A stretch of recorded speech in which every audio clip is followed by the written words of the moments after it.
So, a few weeks ago, possibly even a few months, I posted that I bought a Pika-Dry and a Dixon Reach pencil, and I vowed to test them out and see how they did. Well, I'm going to assemble these in order from best to worst, and this is, of course, a Blackwing 602 pencil. This would be the best pencil. They're expensive, but they're very good. Once I've arranged these, I will talk about them in turn. Now, the marker I'm putting in the back here, but it's actually, I consider this also one of the best. But I haven't tested against the Pika-Dry, so I can't really make a comparison. In fact, we'll just set it up here. Okay, so first off, of course, we have the Blackwing 602. It's the best pencil by far. It's easy to sharpen, and it has a very consistent quality. The downfall is it's expensive. It's almost $2 a pencil. So that's definitely the best pencil, though. I especially like the fact that I can pull the eraser out and reuse it if necessary, or get a new one. The Pika-Dry Long Life Auto Pencil is expensive. It's about $12 to $14, depending on where you get it. The best part about it, though, is that it's very durable. It's lasted me a long time, it's fit the case snugly, and the sharpener produces a fine point. There's a few drawbacks, though. The refills are very expensive. $9 a pack. That's a little bit too costly for me to want to buy those often. But I'll address that in a minute.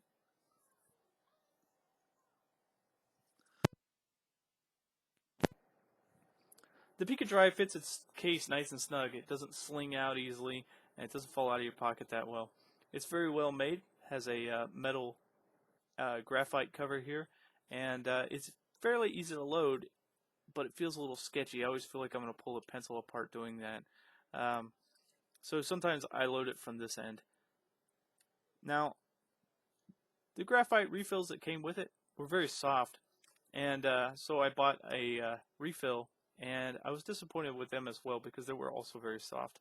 But that's okay. I can make do with it. The sharpener was a little disappointing because you have to hold it at a weird angle to actually get a good point to form. But once you get it right and you get used to it, you can produce a very fine point and draw a very fine line. So I was very happy with that, aside from the sharpener being a little off. The Dixon Reach pencil is cheaper. It has harder graphites, and the refills are included with the kit that costs $9. So it makes it a very, very attractive option when purchasing one of these pencils, especially if you need the long reach. Now, how does it compare to the Pika-Dry? Well, it's pretty comparable. The Pika is a little bit nicer and much more durable. This is made of a glass-reinforced plastic, and it stood the test of time, though it has worn slightly. It's okay. The sharpener is in the back, and it's pretty easy to use. Unfortunately, it leaves a little nub at the very end of the lead when you sharpen it. In fact, I will zoom in a little bit and see if we can let you see that. So there's the little nub at the very end. So it leaves a blunt nub at the end, whereas the Pika-Dry, when you sharpen with it, leaves a pretty fair point. Now, you can actually get it sharper than that. It's not really that hard. The case is a major disappointment for this pencil. It's very easy to knock it out. If you jar up against something, you're going to lose that pencil. The Pika-Dry, much more stable. Both of them have the clip way down here, so there's a significant amount of pencil sticking out of your pocket, and both of them are about the same height. Another drawback of the Reach is that when you put it in the case, it withdraws, and if you've only used a part of your part of the lead, then you'll have to advance it each time you want to use it. And that is a pretty big drawback, especially for people who make money with time. And of course, we all make money with time. So the drawbacks are the loading it, because of course you have to take the back off and pull this all the way out to load it. Now that's a drawback because sometimes you can miss a line and actually break it inside while trying to load the pencil. Now you can overcome that, so it's not that big of a deal. And durability. It doesn't seem as durable as the Pika Dry, and I've been a little bit leery of sticking this just in my pocket. The Pika, I have thrown in my pocket with the case off, and I've had no problems with it. This one, I don't think I could do that. I feel like I would break it. The sharpener is a major drawback. I don't like that it leaves that little nub at the end. I suppose that I could take it and scratch it off on a piece of sandpaper or something, but that's extra time, and that's something we want to avoid. Now, I'm going to talk about the Dixon Reach marker before I get to a regular Carpenter's pencil. The reason being is because I'm pretty impressed with this thing.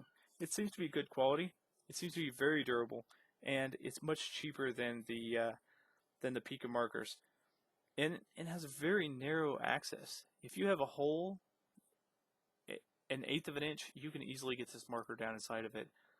It's got a same crappy case as the other Dixon, but I have deemed this as a favorite marker, and I keep it in my toolbox now.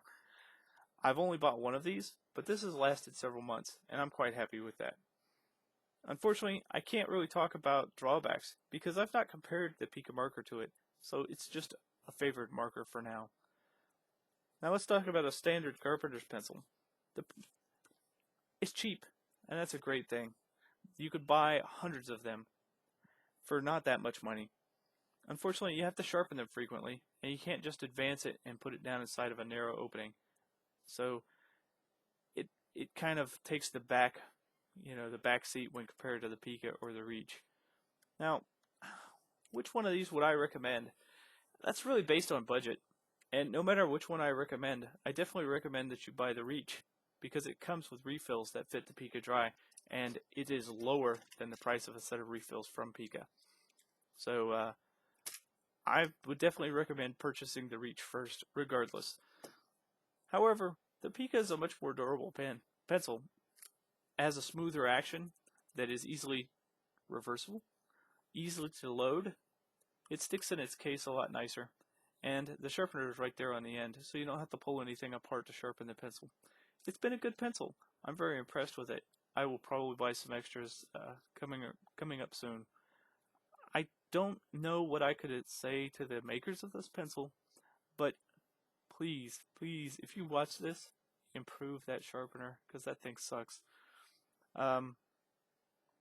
It's not really a bad sharpener. It's just a major drawback on an otherwise very good pencil. Unfortunately, I'm going to stand by the Blackwing 602. If you've got to buy a pencil, if you just want to write, if you just want to draw, this is the pencil you want. Because once you pick it up and start using it, you want to create more. You can actually replace the erasers and advance them. So you can use every bit of the eraser, and it's been a very good pencil. I actually have one that is a little bit shorter than this. It's about this length here, and it's been amazing to just have a pencil that I know that I can use from one end to the other and still have a good pencil. However, it's in the Carpenter's trade. In the trades, I would suggest a Pika Dry and a Reach. The reason being is once you buy this one, you're going to want refills for it. And $9 for, I think, 10 refills is just too much to justify. Whereas I could pay $9, get a pencil that I can loan my rookies, and a set of 20 refills, or 12 refills, I'm sorry. So, yes, buy yourself both. I think you'll appreciate both of them.